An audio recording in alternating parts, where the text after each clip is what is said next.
Okay, welcome to the 32nd Strongsville Athletic Hall of Fame induction ceremonies. My name is Tom Kovacevich. I've been elected to be the chairperson. Didn't volunteer, but it was sort of like the Army. You've been drafted. First off, I'd like any committee members and current Hall of Fame members to stand, please.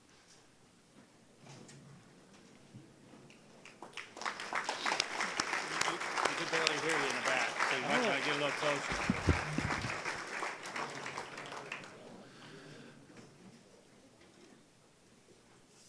closer. Before invocation, I'd just like to have a moment of silence. Since last we met, we've lost 3 committee members, Carl Seidel, Dale Finley, and Mr. Rademacher, who was one of the 2 original founders of this Hall of Fame committee.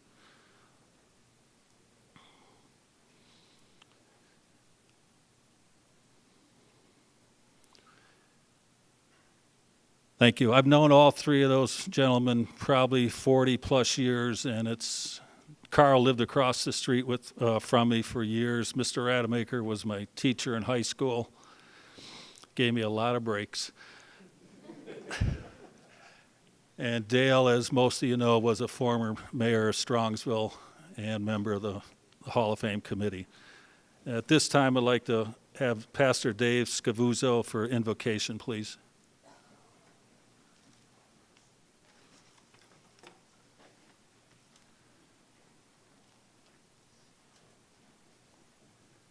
So when I was a kid growing up with 6 brothers, I was nominally church myself. I used to, on the playing field, think about God, and then I'd go to church and think about sports. You know what I mean? Like, that's just kind of how it worked out. But I believe, like you, that these aren't just games and matches, that they're metaphors that teach so much more about life than sometimes we do in church. Or at least maybe that rings the bell to remember that when we're out on the field.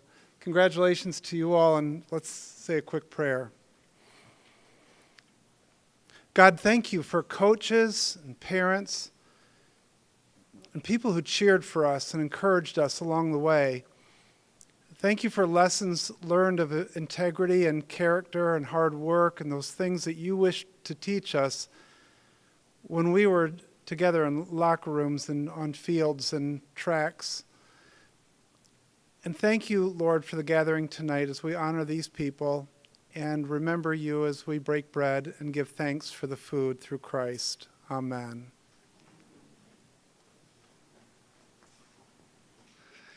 Okay, first up on the agenda is the presentation of the Cappy Family Scholarship, and this year's recipient is Noah Trezonio, and Mike Cappy will be representing the Cappy family.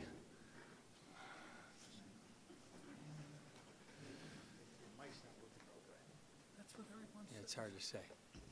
Good evening, folks. Can you hear me? Better?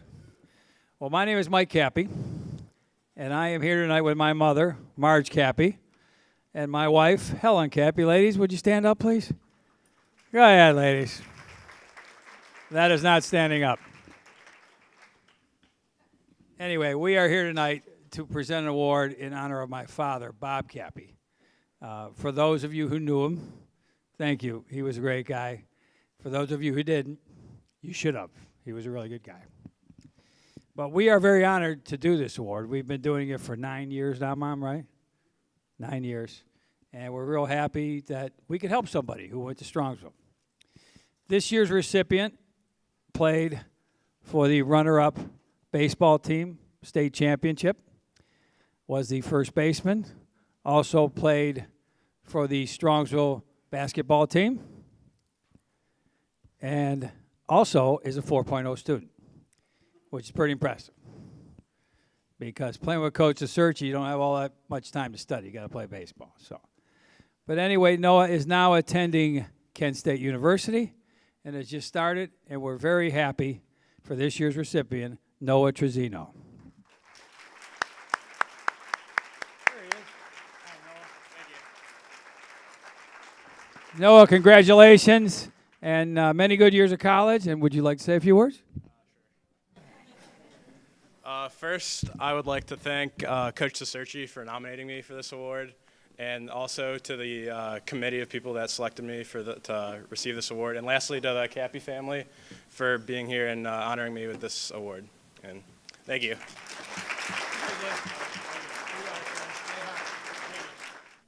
Okay, tonight's first inductee is Greg Carino and his presenter, Toby Cook.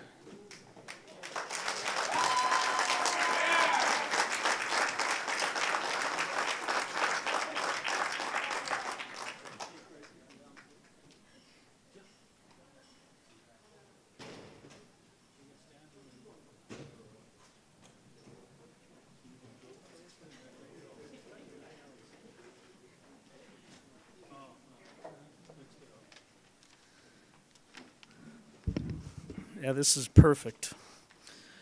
Well, thank you very much. Really appreciate allowing me the opportunity to recognize Greg this evening.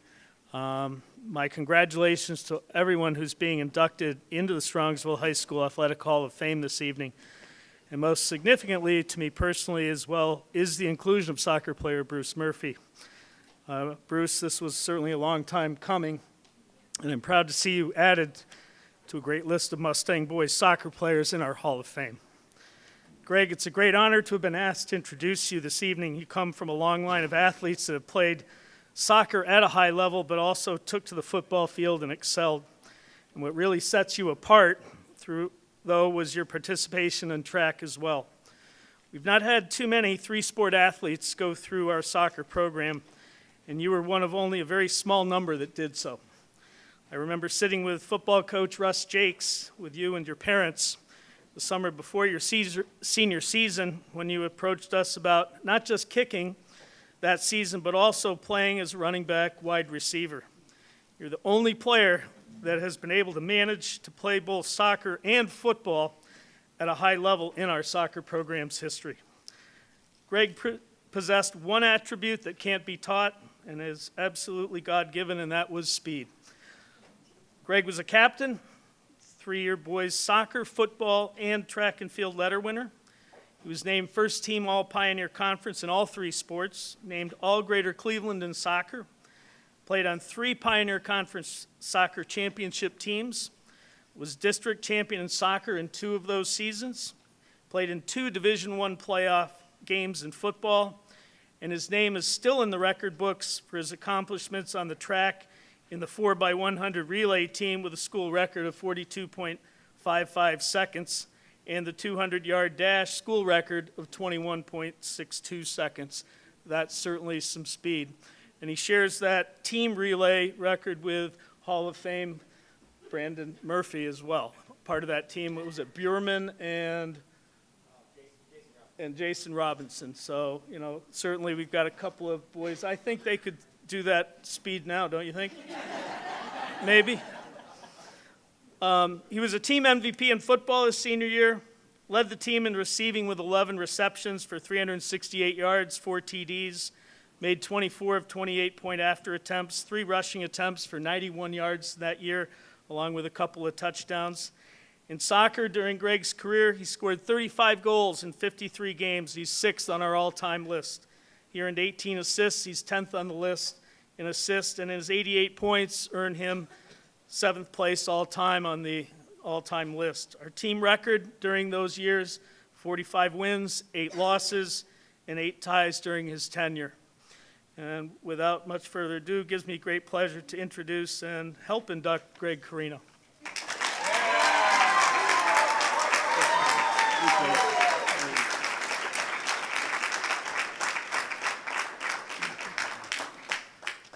Thank you. I would first like to thank Coach Cook for nominating me for this tremendous award. I'd also like to thank my football coach, Russ Jakes, and my track coach, Terry Kozma.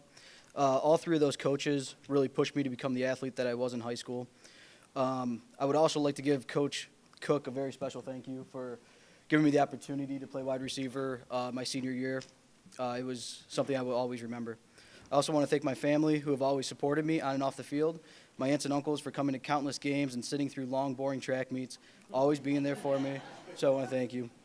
My little sister, I'm not sure it was always easy having me as an older brother. However, she was always my biggest fan and always was there for me. She still is. So I want to thank my parents for whose support for me has never wavered, taking me to countless games, tournaments, camps, recruitment trips all over the country.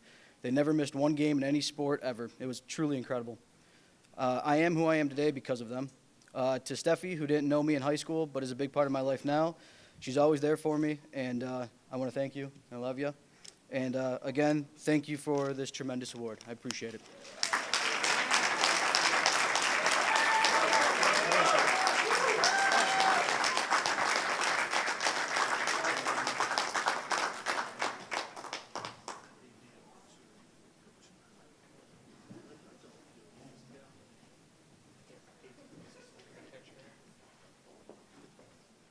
Up next, Brandon Murphy and his presenter, Bruce Murphy and his presenter, Brandon.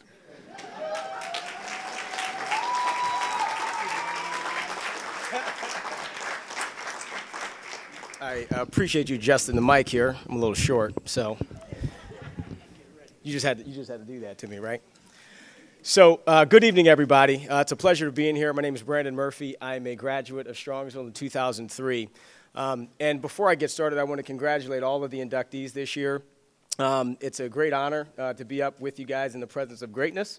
Not only this induction is a testament to your abilities, but it's also, as you guys know, the amount of dedication, sacrifice, and commitment that it takes to get to where you're at today. So congratulations to each of the inductees. But with that said, I have a very special person that I'm going to be inducting today. Is my brother Bruce. And for those of you guys that had a chance to see Bruce on the soccer field, he had an uncanny athletic ability.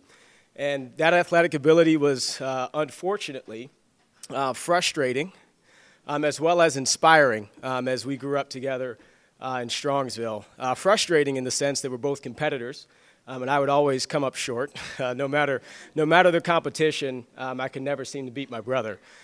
But it was inspiring because he truly was a great competitor, had natural athletic talent. For those of you guys that saw him on the soccer field, you got a chance to see some of his athletic ability, his speed, his balance, his quickness, his foot skills. But not only in the soccer field, but if you competed with him off the field, you saw the kind of ability that he had as a competitor. But as a competitor, as a soccer player, he had a lot of great accomplishments. Wasn't just his uncanny athletic ability, but as you all know, to get to the level that he got to, which I'll talk about his accomplishments here in a second, the list is long. But it also takes his tenacity, his pure toughness. He certainly thought he's bigger than he looks. The biggest guy on the field, but. It combine that with his ability, and you get greatness. And truly a person, a role model for myself as we're growing up, and his accomplishments are endless. And I got a good list. First and foremost, he was a team captain. I believe he's second all time in goals scored, fourth in points earned, fifth in assists. He was a team MVP, first team all-conference, all-state, and he's the only All-American in our family, so congratulations there. He's a Gatorade Ohio Player of the Year. He was a member of the U17 U.S. national team where he played with the likes of DeMarcus Beasley, Landon Donovan. They certainly could have used you last night. Man. And most importantly, he was a state champion. And again, the skill and the will is what brought Bruce here today. I'm proud and honored to have the opportunity to present Bruce as the next Hall of Famer, but also as he's kind of moved on from college, he's been a great brother and a great son, a great husband, and now he's a father to two beautiful young daughters. So, without further ado, I want to congratulate Bruce on your induction. So it's up to you. You got the show.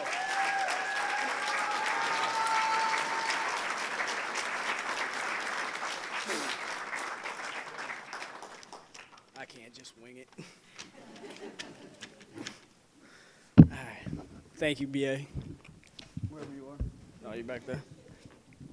I'm honored to be here today. I also want to start by congratulating all the other inductees, and thanking the committee.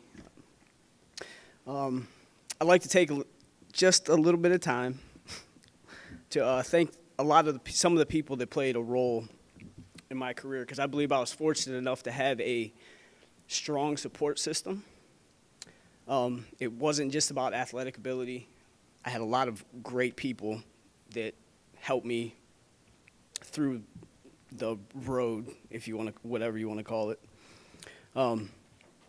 From the beginning, my family was a vital role. Thanks to my parents, Bruce and Michelle Murphy.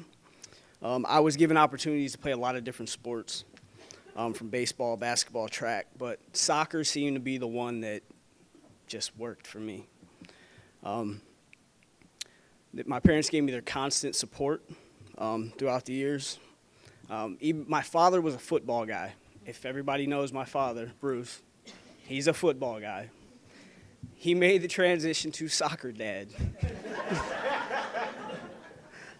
I'm sure it was uncomfortable, but he was there for me in my early years until eventually he realized somebody else has to do it, right? My mom, my biggest cheerleader, always supportive, always there, good games, bad games. I love you for it. I love you both.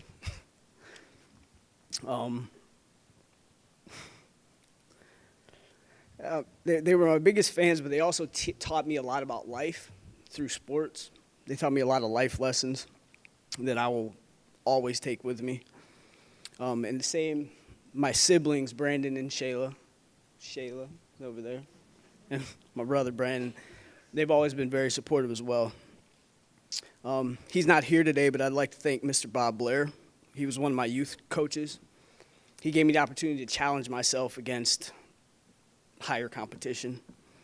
I remember with him, we'd carpool from time to time, and we'd take these long drives to Warrensville or, I don't know, indoor facilities, and they'd be listening to The Who or other bands that I've never heard of at that age. But it was a great experience, and they became good family friends. And of course, Mr. Cook. I want to thank you for pushing me. You never let me become complacent. I want to thank you for the 2-mile run during the preseason. Until our senior year, we decided enough's enough. We're taking it to the Metro Parks because the track just ain't cutting it. Thank you for the 2 and 3 days preseasons at 7 to 8 in the morning when it was 90 degrees. But thank you most of all for cultivating teams and players that help us be successful. I attribute a lot of my success and the team's success to your commitment to the program. And lastly, I'd also like to thank Coach John Felton. He's not here today either. But in my freshman year, he was an assistant coach. And if you've ever talked to Mr. Felton, he's got a unique way of looking at things and looking at life. And he always would leave you with these kind of mental nuggets, these little knowledge. He'd drop a little bit of knowledge on you. And it just pushes you, or it's hard to explain, but he's a tremendous individual. I don't know if you were there for the Feltoniums. Were you there for the Feltoniums? Okay. I don't know if we got in trouble or what it was, but it sounded fun at first. But it basically consisted of us running to different parts of the high school campus for time. So we'd be at the back of the high school, he'd say, run the Lund road and run back you have a minute. I mean, just stuff like that. Like, I don't know. Were we in trouble? Do you remember that? I do. It stuck with me. Do you remember that? No, I don't think I ever got kicked out. We were in trouble. I'm pretty sure we were in trouble. Because what he put us through, we were in trouble. But I'd like to thank him. But if not for all these people and a lot of my experiences, I wouldn't be up here today. So I thank you from the bottom of my heart, Mom, Coach Cook, Dad. I love you guys. Thank you. And go Mustangs.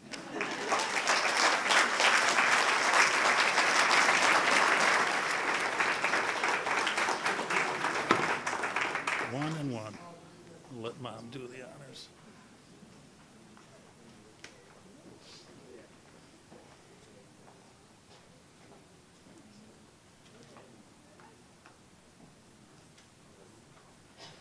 Our next inductee is Rae Alexander, and his presenter, his mom.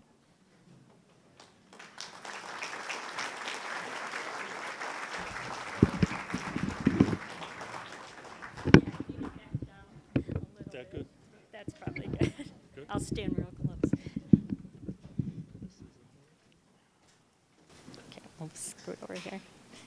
Again, congratulations to all of the inductees and to the presenters who have the fun part, you know, getting to talk about that person that they're sharing this special moment with.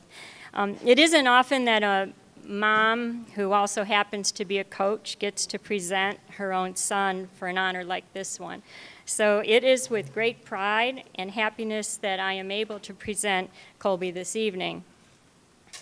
They sell a product called Gooby Gone. You've probably heard of that or maybe seen it or used it. It's supposed to remove that gummy residue that comes from the back of tape or a sticker. And there was a mark on the dashboard of my car that was there for a long time.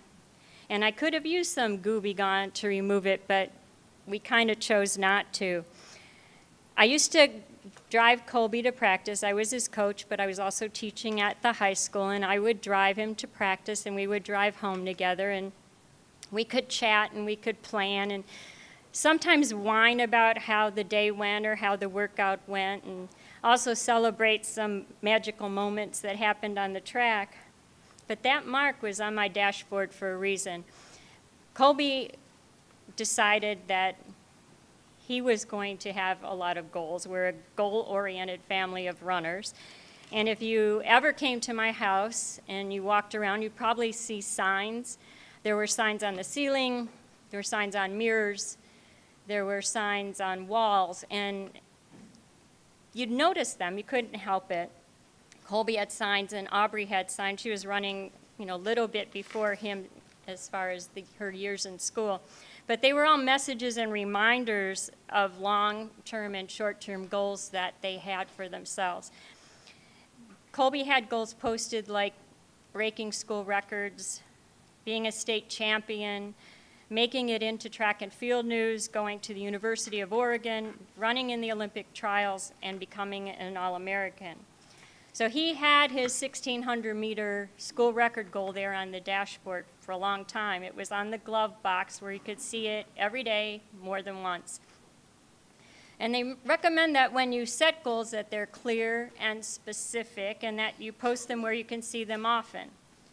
Colby had his there with a time for every quarter that he knew he needed to run and what he wanted to run for each lap of the 1,600 to get the school record. Amazingly, he hit every lap. Every quarter was exactly what he needed, and he got that school record. We have a lot of stories like that where the kids have posted goals and achieved exactly what they hoped for and strived for. There were a lot of obstacles and challenges that Colby had to get through as he traveled on his path to be the successful athlete he is today. As a parent, it's really difficult to see your child struggle. And Colby's path was not free of struggles. He had setbacks. He got sick. He got the swine flu right before the state cross-country championship. It was a setback at that moment. It was a disappointment, but within a few weeks, he ended up being a national Foot Locker qualifier, which is such a huge accomplishment. He got diagnosed with mono the day he reported to training camp at Oregon, and we had to leave him there, and his team left him there, and so that was really tough. Injuries cost a lot of important training time, and they're pretty major setbacks. They're tests of perseverance and dedication, and those are probably two qualities that I admire most about Colby. He's a patient fighter. He's faced a lot of battles and challenges, but to this day, every time he's had an injury or a setback where he's missed time in training or racing, he's come back stronger and faster and more focused. As an athlete, you need a strong support group, and Colby has always had that with his family, who's here today, and friends and teammates and most of his coaches. There have been friends like the Martins, who have always been his biggest fans. Dan is one of the people that he could go to for motivation, a movie night. Kelly made the best team dinners. When Colby needed his confidence build up, he knew who to call. Dan, who's an ardent collector of sports memorabilia, has often tried to get Colby spikes and singlets, and I saw him over there looking at the rings. I have a friend, Patty, who made amazing yard signs every time Colby had a big race coming up. Colby surrounded himself with people who are driven and dedicated and made sacrifices necessary. At the same time, he was making those sacrifices. He had some really talented friends that started with him at Muraski Elementary. Devin Muff and Alex Ivanov are both driven athletes. John Felton, you already heard a little bit about him. He had a Colby update board on his blackboard in the classroom and would always update Colby and ask him about how things went.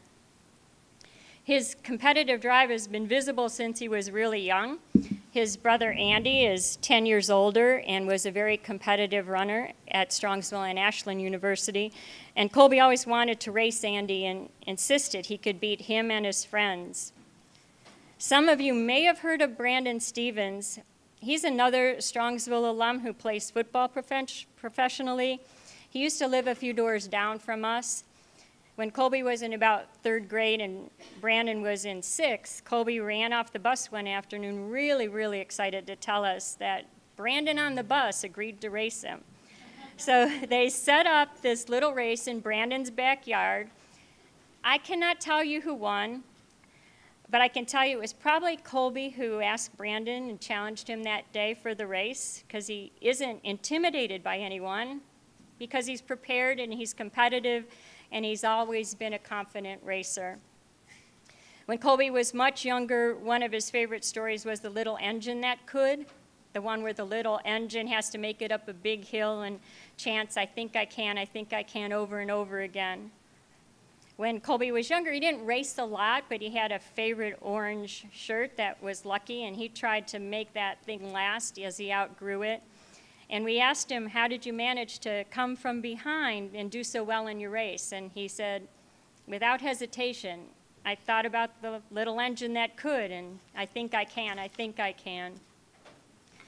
Colby's come a long way from those backyard races, the special orange shirt, high school track and cross-country meets, to living his dream of becoming an Oregon Duck, to racing at Tracktown USA Hayward Field, to earning All-American status, making the sub-4-minute mile list multiple times, being listed in Track and Field News as one of the top milers in the country, to national rankings, running the Olympic trials, and reaching his goal of being able to run professionally and race with the best in the world. So dreams do come true, and having goals can certainly help you achieve them when they're combined with a positive attitude, solid work ethic, focus, a strong support system, perseverance, and as Colby would probably say, a little ice cream. So here he is, and thank you.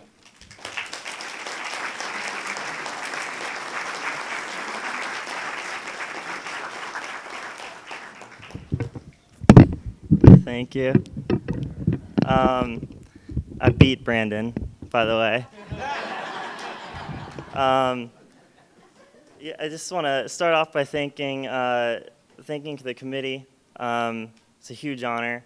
Strongsville High School has had just amazing athletes forever, and to be here named with them, like, it's awesome. I want to start by thanking my siblings. I'm the youngest, and I got an older brother, Andy, Kellen, and Aubrey, and they all ran for Strongsville, and then ended up running in college too.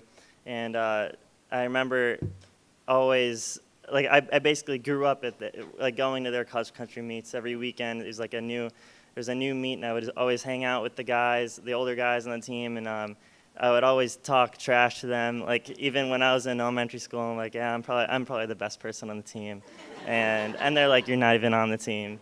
Like, what do you say? And like, if they wouldn't agree to race with me, I'd punch them in the leg and give them a dead leg, and I was a real knucklehead. But yeah, I like I said, I was the youngest, and I would always and like my mom said, we were a goal. My dad and mom would always emphasize like writing your goals down and stuff. And I had a few goals. Started off by I wanted to be faster than Aubrey, who was the next in line there. And once I finally was faster than her, she would kick my butt for a little while there. She was actually very good in runner in high school, and finally like just kept climbing the ranks there. And then I got to Kellen, and then Andy, and then it was up to my dad. And it took me a while to get my dad's PRs, but finally got those too. But anyway, the goals were very important, and like my mom said, I would write those goals down and put them everywhere. They're like all over the house, but in the bathroom, like when I'm sitting on the toilet, and they're like right there. Like right when I'm playing video games, they're like right there on the border of the TV. They're everywhere, and like I had goals of being a state champ, and I'd always hear when I'd go to the meets with my siblings, like all the teammates and stuff, they'd all talk about how cool some of these like really good runners are from other teams, and how how intimidating they were, and how like amazing runners they were, and I'd be like, man, I want to do that. I want to be as good as them. I want to be a state champ. I want to break a sub 4 mile and stuff. And then then it came time to do that, and I was a senior, and I have been getting better and been improving every year. And at the time, Dan Martin, he's still currently the high jump coach. He was coach at the time too, and me and my teammate Devrin Muff, who's a high jumper, a good friend of mine, we would always go over to Dan's house, and it seemed like we'd go over to the house occasionally during the season or whatever, and then when it came down time to be like the championship part of the season, we'd both be a little nervous, and you could always just go to Dan's house, and he'd keep us nice and keep us confident, relaxed, and we'd watch a movie, maybe Rocky or something, get pumped. I would always choose Rocky or like the Lord of the Rings, and Devin would always choose like Twilight, which is you wouldn't expect that. But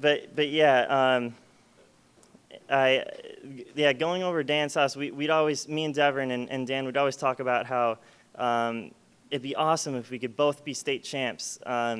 Him in the high jump, me in the 1600, and we'd always just just talk about it all the time, and how that'd be so cool. And so it came time, state meet came around, and it started raining, and it didn't look like a very good day, and then the rain cleared, and it was like a wet track, and I got out there, I did my thing, I won, and then like 5 minutes later, Devin won the high jump, and so it was like just a dream come true. It was awesome, and I finally got that goal that I had written down forever, of being a state champ. So just want to thank Dan, thank my parents for driving me and my siblings, and and thank the committee. This is awesome, and I'm really proud to be a Mustang, and I'll never forget this. This is cool. Thanks.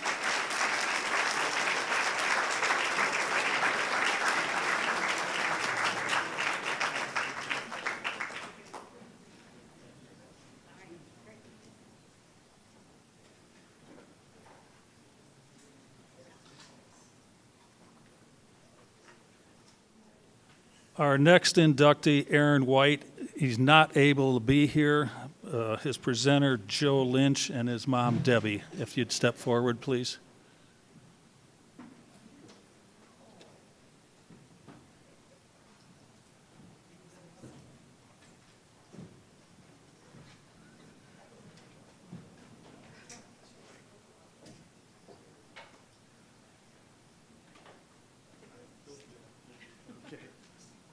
We'll get all this square here in a minute. Congratulations to everyone in the building tonight. It is part of the best part of the year, going back and seeing familiar faces and people, now that I'm not as active as I have been before, hearing the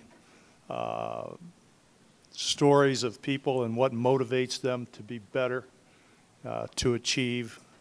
And I'm going to talk about a guy that did that in an exemplary fashion. I was fortunate through careers at a couple high schools to serve 39 years as a head coach. And if you start figuring backwards now real fast, you're going to figure out how old I am, and that's just fine too, so go right ahead. But we started off with the days of Clark Kellogg, Brad Sellers, Charles Oakley, and guys like that, and banging elbows with them. Some familiar names, and I see some people nodding their head, and I know what we're talking about. And one of those guys that played for me, we'll call him Chris, because that's his first name. We won't tell you who else. And really, really, really excellent player. And I know this is not about him yet, but he would always call and say, have you picked your all-time team?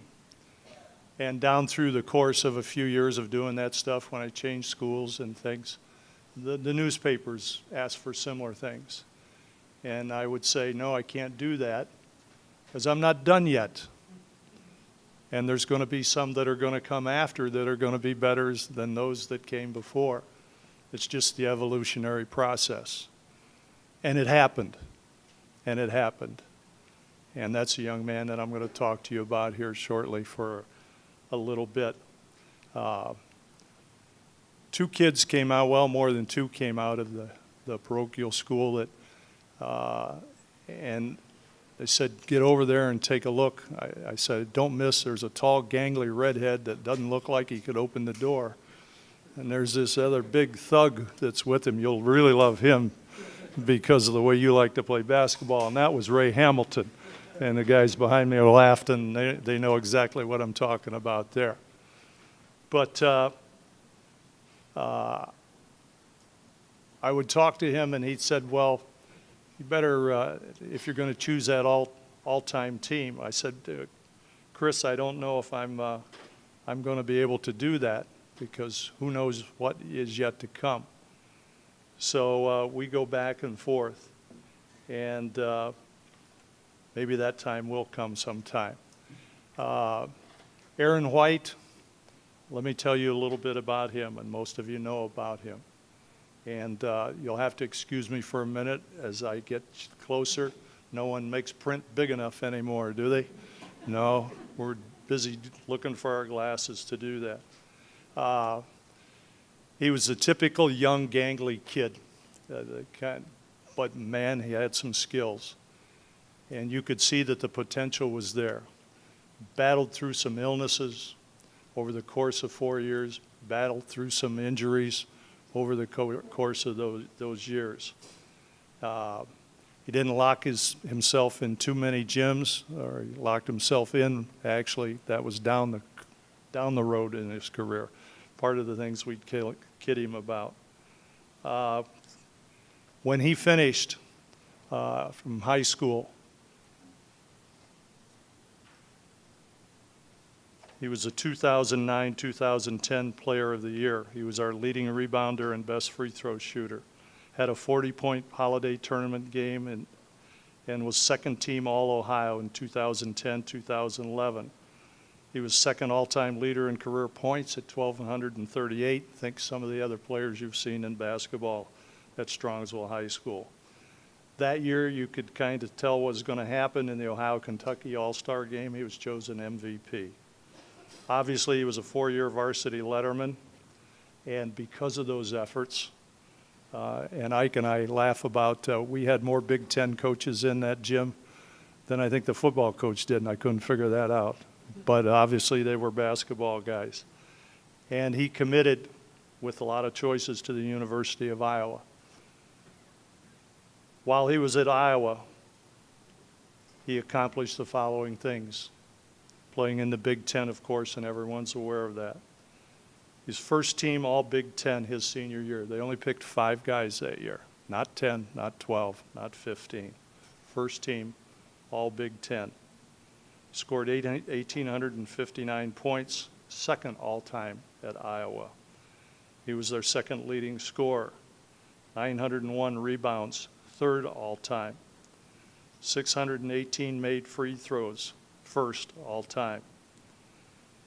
He parlayed all this effort, all this work, into the ultimate thing for a kid in a basketball program, to be drafted by the NBA, which he was in 2015 by the Washington Wizards with the 49th choice. Since then, he's still under contract with them. He's played basketball in Bonn, Germany, St. Petersburg, Russia, and right now is in Lithuania in the Euro League. I think the kid's got a chance of making that all-time team. And I'm very, very proud. Aaron White, congratulations. Okay, thank you. Debbie? Thank you, Joe. Thank you, Joe. Obviously, I'm not Aaron, and he wishes he could be here tonight, but on behalf of him and our whole family, we're very proud of him, and he's really thankful for this honor, and also congratulations to all the other inductees. In lieu of him being here, though, he did send a little short video, so we have that to share with you, and thank you again for everything, and congrats. Okay, hi everybody. I'd like to thank, first of all, Coach Lynch and my mom for being there on my behalf. I'm sure as Coach probably explained to you my situation, I'm in Lithuania right now, starting my 3rd professional season, so I'm not able to be there. You know, this job's, I'm very fortunate for this job, and it's a great situation, but unfortunately it takes you away from the States, so I can't be there for events, you know, that I'd like to be at, such as this. So, you know, I thank my mom and Coach for being there, and two, you know, probably the best people to be there on my behalf, especially for that time period. Probably my 2 biggest influences. So, you know, thank you, Coach. You know how much you mean to me. Thank you for my 4 years at Strongsville, everything you taught me basketball-wise, off the court. You know, I think looking back on it, you really just, you know, you showed us how to handle ourselves. You know, it's such an important age to be at, where you're looking for a good influence, you're looking for a good role model, and you're able to be that to, not only to me, but to all my teammates at the time. So I thank you for that. I also thank you for, you know, our relationship since Strongsville. You know, you've been a big supporter of mine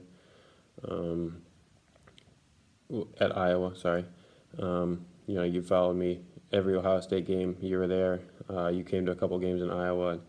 That's more than I could have asked for, and I appreciate your support, you know, from day one. So you still follow me, you still keep up with me, and I love you and thank you for that.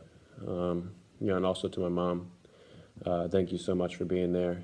I know you've been hard at work gathering articles or memorabilia or whatever you brought for my display table, so I thank you for that. I know you've been on my head about making this video. You know, nervous, I'm waiting until the last second, but it's more awkward than you think to record yourself giving an acceptance speech, you know, just talking to your iPad. So I'm getting it done for you, even though you literally just texted me right now as I'm talking. So I'm getting it done. I'm about to send it to you. So no, but really, thank you.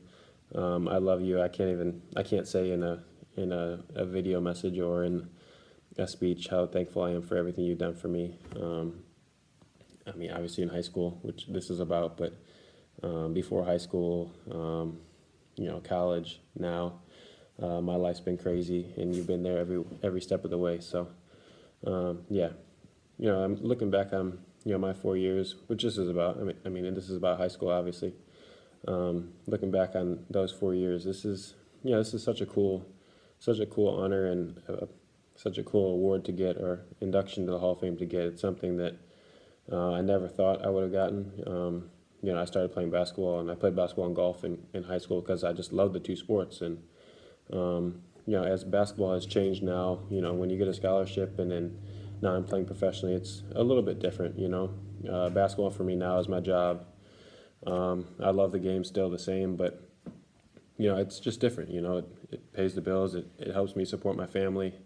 It's just different. It's work now. Whereas in high school it was, you played for the competitiveness, you played for the fun. I played because all my best friends were on the team with me. So looking back and be able to be in the Hall of Fame and something that I can tell my kids and my grandkids about one day is really special. So I'm appreciative of obviously Coach and my mom for getting the ball rolling for this induction, but also for all of my people at Strongsville high school that helped me throughout my 4 years or supported me, and previous to that, and also all my stuff after that. But a lot of the foundation was at Strongsville. I'm sure Coach, I think he kind of touched on probably my career basketball-wise, at Strongsville, stats and stuff like that, and also my career at Iowa, stats and accolades and stuff like that, which is all cool. I'm when I read that stuff, right now I don't really like to think about it, but it's really cool and special. But there's a lot more to me than that, which I'd probably be able to tell if I was there. I'm married now. We just had our second child. So my daughter Micah is 2. My son Bosco is a week old today. I think today. No, yesterday he was a week old, so he's 8 days old. So I've changed a lot since high school, but a lot of those things that I instill in my family now, or the kind of husband I am now, comes from stuff I learned in high school, or mistakes I made in high school, stuff I learned at St. Joseph and St. John in grade school, the halls of the high school, going to the rec every day in grade school to play with my friends, just everything that embodied my childhood in Strongsville. I brought pieces with me that I want to bring into my family. So I'm really thankful for that. I don't get to go home often. In fact, basically not at all, especially, playing college basketball. I never got to go home. And now my time's very limited in my summers. Being professional, I only have like 2 or 3 months off of the year. So I spend my time at our house in Iowa. So, I don't get to go home a ton, which, kind of sucks. But I carry Northeast Ohio and Strongsville everywhere I go. All my teammates over here know where I'm from. And it's just a part of me that will never change. So I'm thankful for that. I don't really know what else to say. This is a huge honor. I'm so thankful. I can't wait to come back and see. I don't know where this is actually going to be. I didn't get told a ton of details, except that I was inducted to the Hall of Fame. So I don't know if my name will be somewhere or something, but I can't wait to see that. Or maybe I just get a plaque, which would be cool as well. I don't know what's going on, but I can't wait to see or tell or brag about this down the line. And I can't wait to come back to Strongsville and see all the people that I haven't seen in years. And just have a little reunion. So, hopefully I can be back soon. Hopefully I can see a game at some point. But just thank you to everyone from the bottom of my heart. I wish I could be there. I really do. But thank you for this honor. Congratulations, Aaron, on behalf of the Hall of Fame committee. And here's his plaque and medal. All right, thank you very Thank you. much. Congratulations.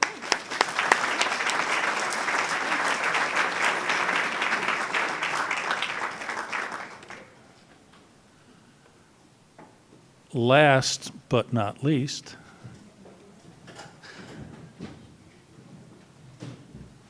Kristen Papashek Hubble, and her presenter, Bridget Zywick. No, it's good. I've got a commanding voice, a teacher voice. All right. Good evening. It is my honor to introduce Kristen Papashek Hubble, who is my former opponent, my coaching partner, my golf partner, along with the other Bunker Hill Ladies Golf League that's here to support her. And she is also my best friend. After having 3 boys, Kathy and Vic Papashek were given a very special gift of a baby girl. And that girl was genetically predetermined to be an athlete. There was no chance that Kristen was ever going to become a cheerleader. And Kristen had a softball in her hand by the age of 4. She had a volleyball and basketball in her hand by the age of 10. And Kristen spent her childhood at her brother's sporting events and her own sporting events. She pretty much grew up on a ball diamond or in a high school gym. So, Kristen entered Strongsville High School in 1992, and she quickly became a multi-sport athlete. She lettered in volleyball, basketball, and softball. She was a team member and leader for the 1994 and 1995 volleyball conference champions. I know we're like pre-2000s over here now, yeah. So, we're the oldest here tonight. She is part of the 1995 and 1996 basketball conference champions and district champions, 1995 and 1996 softball conference and district champions. Kristen's personal awards include the team MVP in volleyball, first team all-conference, and honorable mention all-district in volleyball. Kristen and I were volleyball and softball enemies. I was afraid to play Strongsville when it came to all the times that we played together. Kristen graduated in 1996 and then continued her athletic career at Heidelberg College. The determined and very driven student athlete played 2 collegiate sports, volleyball and softball, all 4 years of college, all while studying to become a teacher. Her accolades in college included 3rd in the Ohio Athletic Conference in blocks in 1997, 7th in the conference in digs in 1998, 4th in the conference in strikeouts in 2000, and she was the 2nd team All-Ohio utility player. Heidelberg and her love of sports guided her to her biggest fan, and that is her husband, Chad Hubble. Kristen graduated from Heidelberg in 2000, and then she also continues to support the athletics through her alumni association there. Kristen's athletic career did not end there in college. She was hired as a head volleyball coach and a business and computers teacher at Normandy High School within 2 months of her college graduation. She took a huge risk, and she hired me, sight unseen, as her assistant coach. And I'll tell this little story. I was afraid to tell it, but she had called me on the phone. We had never seen each other prior to working together at Normandy or been given the coaching jobs, and she said, "Hi, I'm Kristen Papashek," and my heart dropped. And she said, I said, "Oh, did you play at Strongsville? Did you have long, dark hair?" She said, "Yeah, you probably hated me." And I said, "Oh, no." No, I hated her. So my former opponent then quickly became my best friend. We pretty much started teaching together, coaching together, maids of honors in our wedding. Our children are very similar in age and so on. So back to Normandy. Kristen took a 9 and 13 volleyball program and changed that volleyball program to a 19 and 2 winning program within 1 year. Her teams included the Lake Erie League champions in 2001, 2002, and a district runner-up in 2003. And the district runner-up was to a private school named Magnificat. So very hard to get past that. Kristen also coached softball and led those teams to LEL championships in 2002, 3, and 4. She has instilled the number one priority of education in her teams and her athletes. The teams received the Ohio Team Scholarship Certificate for a team a cumulative GPA of 3.5 or higher in 2002, 3, and 4. The girls in her program were always high scholars. That was the top expectation with them. Kristen then continued her teaching and coaching at North Royalton High School, and she continued to be a varsity volleyball coach and assistant softball coach while she started her family and raised 3 children. She led her teams to 4 conference championships, 2 district championships, 2 Sweet 16 appearances, and compiled a record of 218 wins and 79 losses in 12 years of coaching there. She was given the Ohio Coaches Achievement Award in 2011, 12, and 14. In her 17 years as a head coach, which is unheard of in today's age, she has had 31 players go on to play at the collegiate level, 7 in Division I, 6 in Division II, and 18 in Division III. 5 of her former players have come back and returned to her staff. So this is a short introduction and a true testament of what a positive and influential coach she has been to hundreds of young women. Every player she has come in contact with walks away with the skills and attributes of strength, discipline, attitude, passion, work ethic, competition, and being a leader on and off the court and field. The hardest decision Kristen has ever made was to stop coaching at that varsity level. And even though she stepped away from that title for now, her influence and impact is carried out through every player's success and passion on and off the court. Kristen's athletic skills and career may have started here in Strongsville High School, but her lasting impressions are carried out in the hearts and the minds of all her players. I'm very honored to have coached with her, and I now introduce, and I'm very proud of her for being inducted into the Hall of Fame, and I give you Kristen Papashak-Hubble.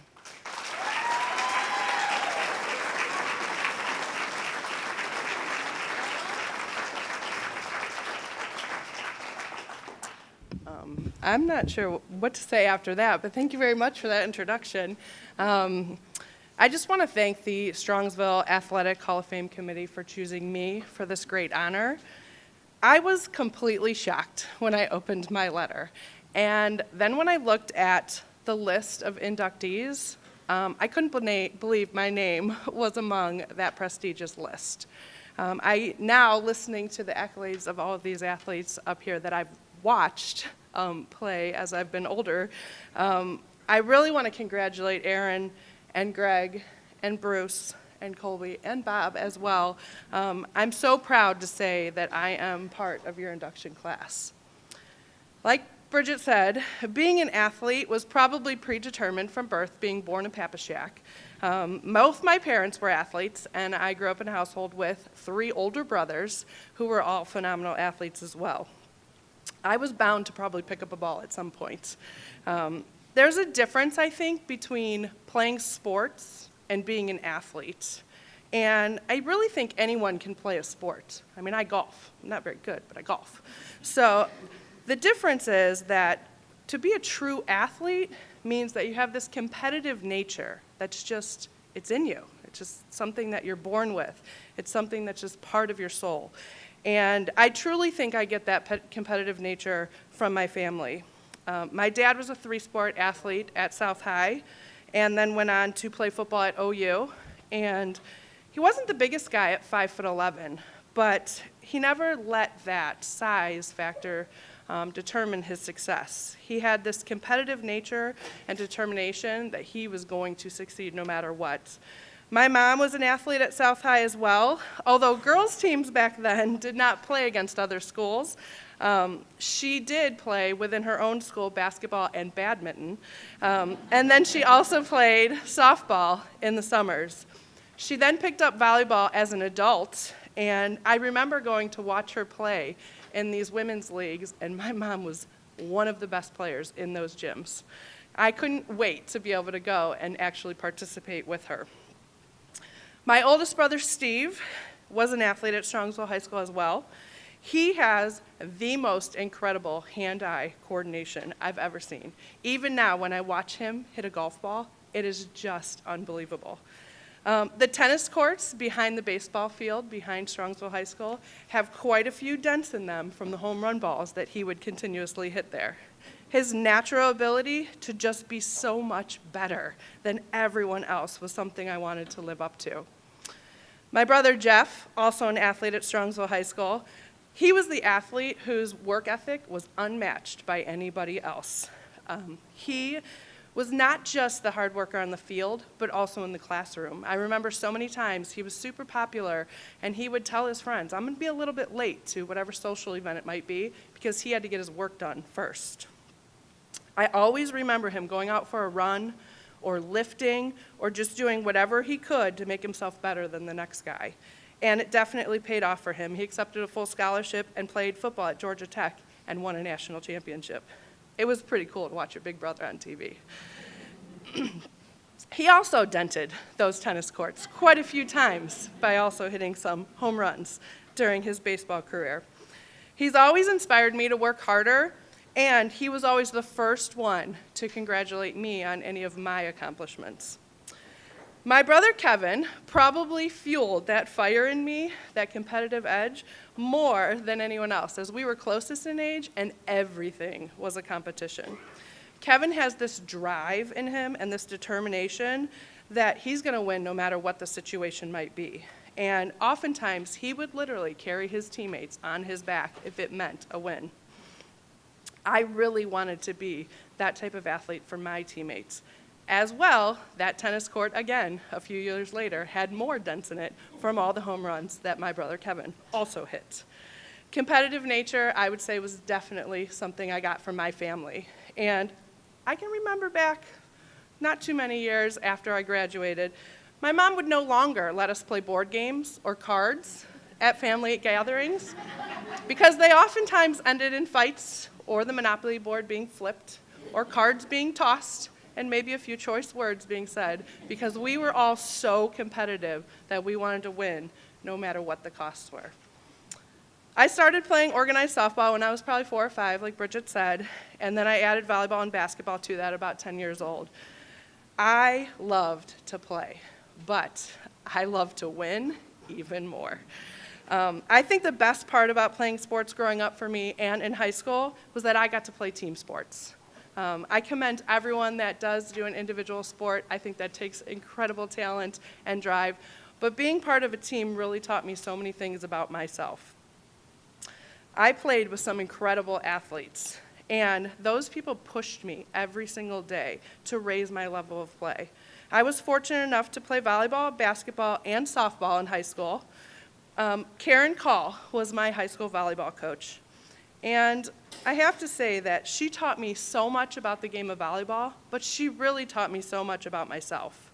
She taught me to compete every day, to never give up, and she pushed me both mentally and physically beyond what I ever thought I was capable of. The most important lesson that I did learn from her was to appreciate and respect the game that I played.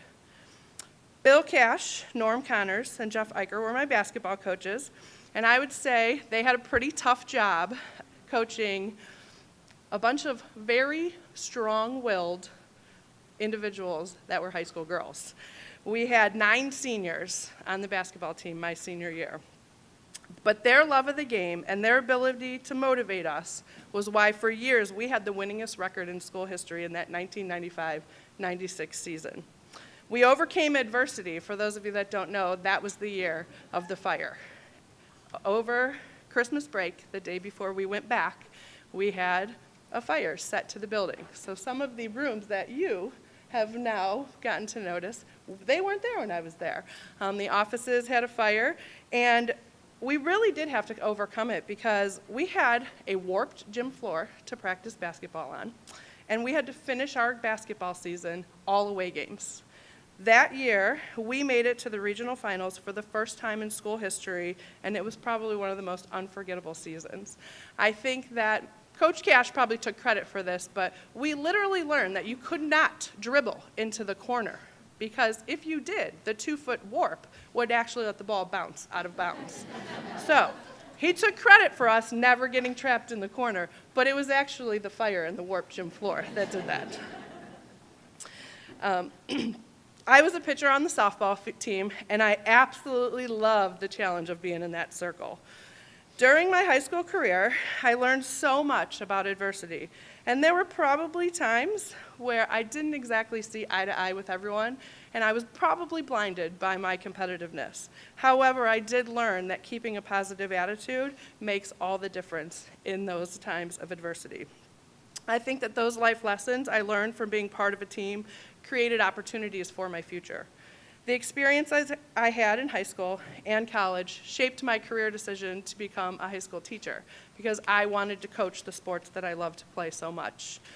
I want to thank Carol Mooring and John Taylor, the principal and AD at Normandy at that time, for taking a chance on a pretty arrogant 22-year-old giving me my first teaching and coaching job. To hire a 22-year-old right out of college to be a head coach was something that I couldn't believe that they ever did. I thank them from the bottom of my heart. This is where Bridget and I started coaching together. We got to coach volleyball together and softball together for 5 very rewarding years. I was then hired at North Royalton High School as a teacher and the head volleyball coach. I was fortunate enough to coach a slew of talented athletes there, many who went on to play college volleyball, and I still have relationships with them today.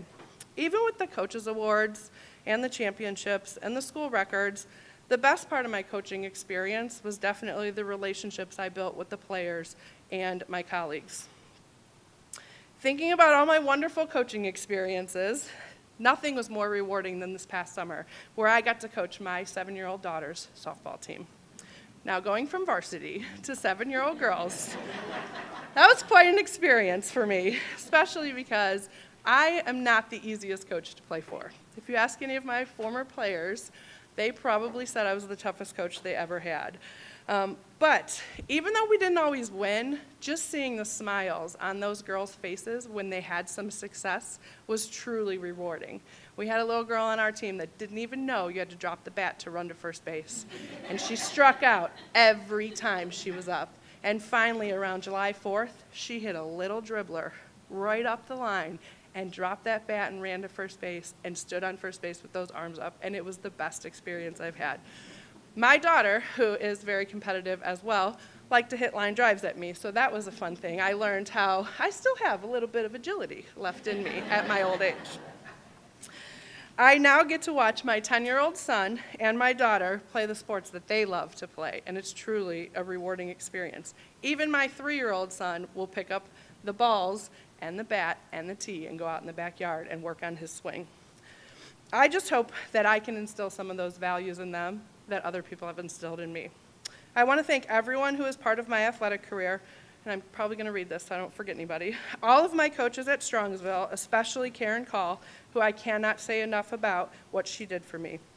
The most amazing trainer, Kim Blackburn, who always took care of me if I was injured, but always told me to get back on the court or the field when I was just sore. Joe Lynch, the AD at Strongsville, when I played, he allowed me to work in the athletic office during my study hall, and he always had words of wisdom for me. We talked sports strategies all the time, and even continued to when I started coaching. Bo Kuntz, my AD at North Royalton, who always supported my crazy coaching decisions and never batted an eye at it. All the individuals who have been on my coaching staff for putting up with my ridiculous expectations, especially Bridget Zywick, who became my dynamic duo. My friends and teammates, especially Kathy Lynch, who was always there for me and still is today, and my family, especially my mom. My mom never missed a game. I so appreciate you putting up with my attitude, and that was at times, and letting me vent when I needed to.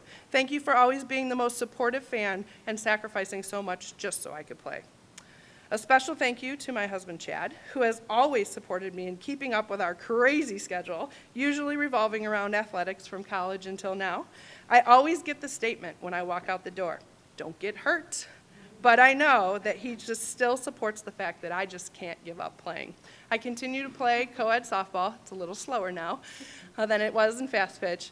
I've given up basketball other than staff for student games where I still get a little fire in me. And I've given up volleyball, having a torn calf and some other injuries, but now I continue to golf. And it is a new experience for me as I'm only competitive with myself. And I've truly learned to love the game. I really want to thank Chad. Without him, I don't think I would be able to continue to do the things I love, and I absolutely love sports. Sports gave me an identity growing up, as well as gave me a career I love, and although I may not be the athlete I once was, I still continue to play, and I probably will forever. I will always be an athlete because of Strongsville High School. I'm truly honored to be inducted into the Strongsville Athletic Hall of Fame. Thank you.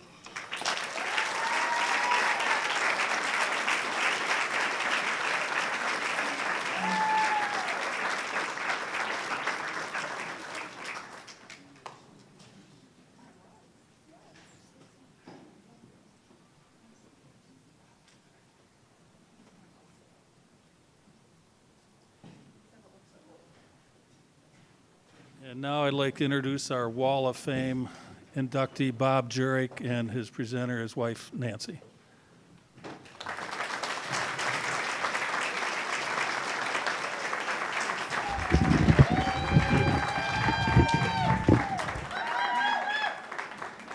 I think the family's here. I'm here to introduce a wonderful man that I've known for 57 years. And we met at Ohio University in Athens, where he was a physical education major and planned to be a coach and a teacher in high school at his beloved West Tech, as a matter of fact. As fate would have it, he was then went into the Army for 2 years and came back and entered the financial industry. However, he never, ever lost the love of sports and everything about it. In Strongsville, he coached many teams, Little League, all the way up to the big guys, and he also trained others, and we only knew where he was going by the type of uniform he had on. He's also spent, I'd say, the last 40 years devoted to everything Strongsville, every activity, everything he could contribute to, he has. And it's been an honor to watch him and also a pleasure to be around him. I have to say that he is Strongsville's biggest cheerleader, Bob Jurek.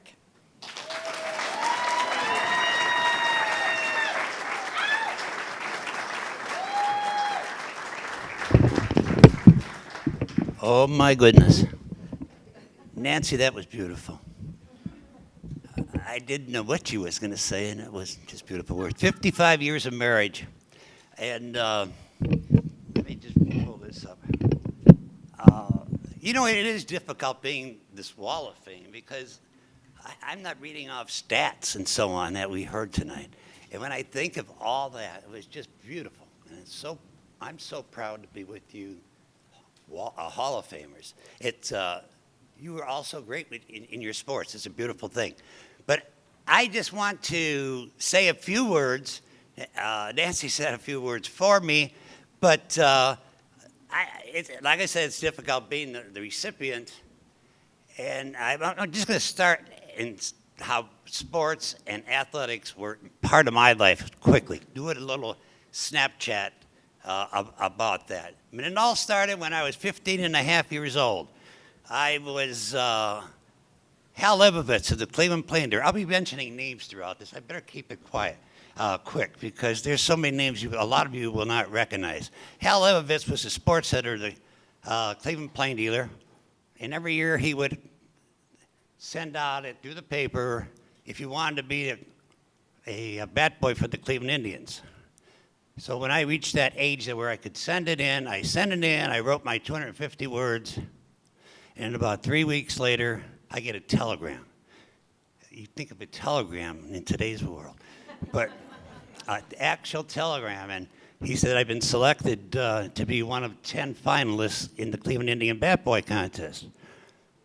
So my mother got me a brand new corduroy suit to go down to the wigwam, which is a real nice sports area for writers in the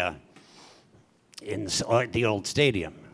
Well, they're sitting on the panel. I recognize they had at least 4 ball players: Jim Megan, Bob Lemon. These are all names, famous names from our. This was 1955 that I'm talking about. That I skipped over. That it was 1 year after we were in the World Series against the Giants. And so anyway, I went through that interview, nervous as heck, sat there, asked all kinds of questions, plans, and so on. And then I went out with the other 9 fellas. They came out and announced that I was the bat boy of the Cleveland Indians. That was my start. I was hoping that the Indians would just get a couple runs over the Yankees the last 3 days, and that would be a better story about the Indians. But, sometimes you just can't do it. But I went to high school, of a school I am very proud of, as Nancy said. It was the largest high school, public high school in Cleveland. It was so well known, and it is West Tech High School. And I was just blessed to have the ability to play 3 sports at West Tech and earn letters in those 3 sports. I don't have all my stats. Offense or football, I was a lineman. They don't keep much stats on linemen. Basketball, as a forward, I didn't score that many points, but I scored. And in baseball, I was a third baseman at that time. But some people mention names here. I got to know a couple ball players that went on to pro ball. And only our older fellows know. Tom Maddie became a very good friend of mine. Played for Shaw High School. Went on to become a Baltimore Colt after going to Ohio State. He was the quarterback. But we were good friends. And in basketball, it was a fellow by the name of Gary Rogenberg, who went on to play for the Minnesota Twins, but because he played basketball and baseball. So West Tech was very, very good for me. It's hard to talk about yourself.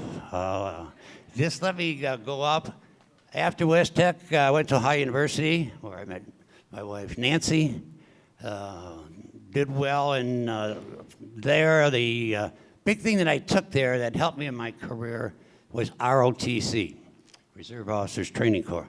I went into the Army ROTC, which upon my graduation, I became a lieutenant in the United States Army. The things that stand out when I went in the Army were the first 32 weeks in Fort Benning, Georgia. This is where I really got in shape in that age. I went to airborne training. That was 4 weeks. Then right after the airborne training, I went into ranger training. And at that time, I could run. These days have been over with for some time now. But so I got a lot of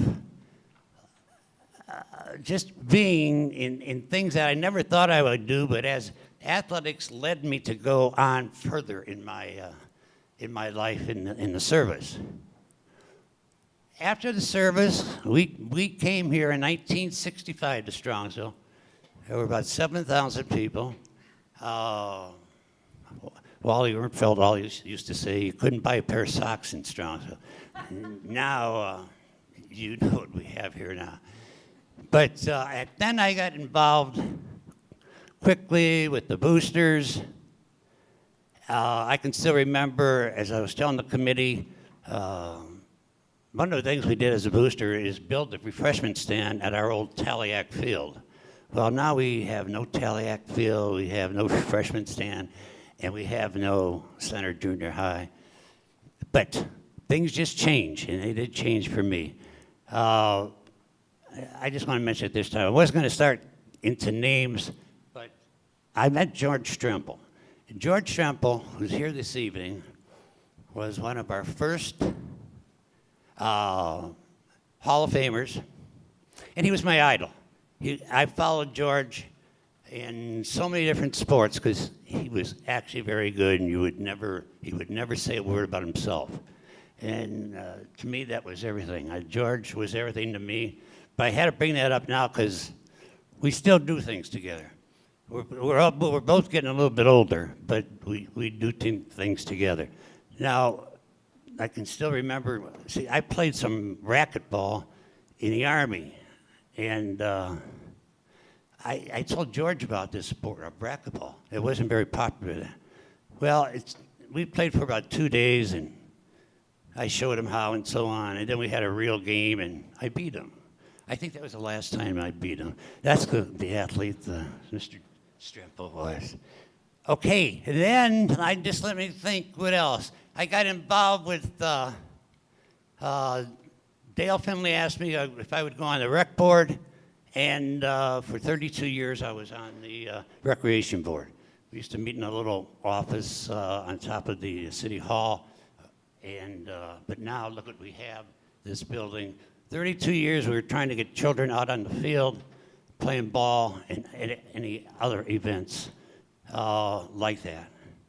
Then I also was an honorary Dick Miller and Charles Hawk and George Stremple. They asked me if I would join the Hall of Fame as putting it together. And that was 32 years ago also. And I was honored by that. Just the people that I was with, picking people to join this Hall of Fame. And I guess I'm coming to an end. I want to thank so much the people that are here. The first thing I wanted to say right away, I want you all to meet my 3 lovely daughters. They were all Mustangs, Mustang cheerleaders. Lori, would you stand up as my graduate of 1982? Laura. And then in 1985, my daughter Jody. I can't believe you're doing this. And then my baby of 1988, she graduated, Katie, if you would stand up. They were not on any varsity teams, but they all were junior varsity and varsity cheerleaders, all 3 girls. Very proud of them.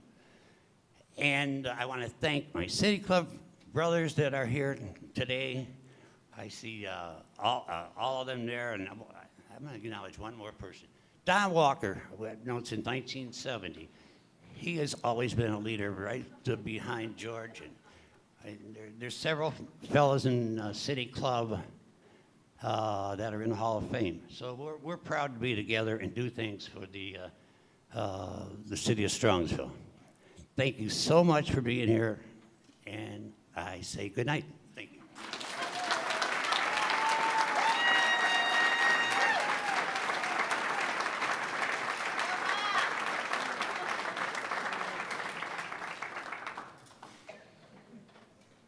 And at this time, Andy, if you could step up here, please.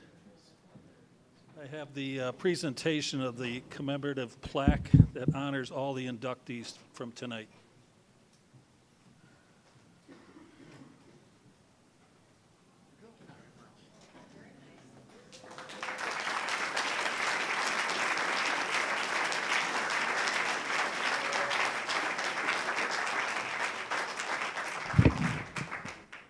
So, Deb, I trust you'll let Aaron know there will be a place in the high school, appropriately right by the gym, where he can certainly come back and see the Hall of Fame and show his kids and his future grandkids. So I just wanted to say a few words on behalf of the high school. I want to start by thanking the Hall of Fame committee for all the work they've done in preparing this banquet and also keeping the Hall of Fame alive. Especially, I'll mention 3 of them, Marlene Martin, Diane Hawk, and Carl Meal for all the work they did to prepare for tonight. A special thanks to the Cappy family for their support of the scholarship and continuing to support our student athletes and a very deserving winner tonight. So thank you for that. It's important at the high school for us to have a vibrant Hall of Fame. We're here tonight in the presence of greatness. We've heard that once already tonight. And it's a reminder of the great tradition and history of the Strongsville Mustang athletic program. These alumni, these worthy alumni, have been inducted into the Hall of Fame tonight, and their plaque will hang in the high school. And their plaque highlighting their accomplishments will be an example to our current and future Mustangs of the standard of excellence expected in our programs. Sport is the secular religion in our country. Regardless of your race, politics, religion, or gender, sport brings us together. And it's high school sports that engages millions of students annually. It creates countless teachable moments. It connects students to caring adults, coaches like Coach Cook and Coach Lynch here tonight, and provides opportunities for physical and moral development. So to the inductees tonight, my hope is that you had those opportunities at Strongsville, and that experience made you who you are today, a Hall of Famer. But more importantly, your experience shaped you to be a better friend, teacher, coach, employee, husband or wife, and mom or dad, which I'm sure you all are.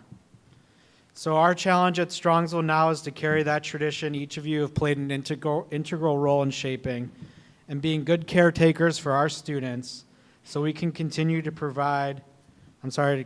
produce future Hall of Famers of equal caliber that we have met tonight. So thank you to Bruce, Greg, Kristen, Aaron, and Colby. Thank you for what you've done at Strongsville and what you have done since leaving Strongsville. It is truly an honor to be in the presence of greatness tonight. Thank you to everyone that attended tonight for your support of the Hall of Fame and for your support of Strongsville Mustang Athletics.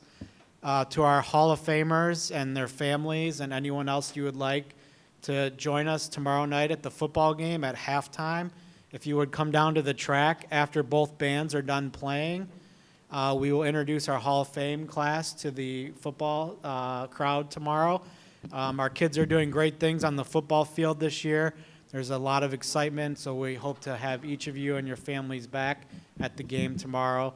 And as I said, if you would just congregate down on the track at halftime so we can introduce you. So with that is my honor to conclude the ceremonies tonight. Thank you again for attending, and everyone have a safe drive home. Thank you.